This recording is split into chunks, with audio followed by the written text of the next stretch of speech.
A very sweet and solemn good morning to you all. How are you all doing today? I am Mahima Pandey. I am a student of 11th standard at Modern Girls Senior Secondary School, Korikala. I am very thankful to Creativeness Academy and Modern Girls School for giving me a chance to enhance my communication skills, personality development and public speaking skills. Today, I want to share my views about women empowerment. Please listen to me carefully.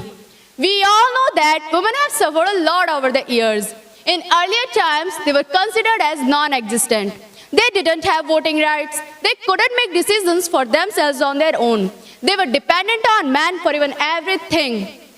But over time, women realized their power and the revolution of women empowerment began. Women empowerment means making women powerful and capable of making their own decisions. The question is why there is a need for women empowerment. A country needs the contributions of all its people. We can't grow as a nation if only half of the population is educated and working.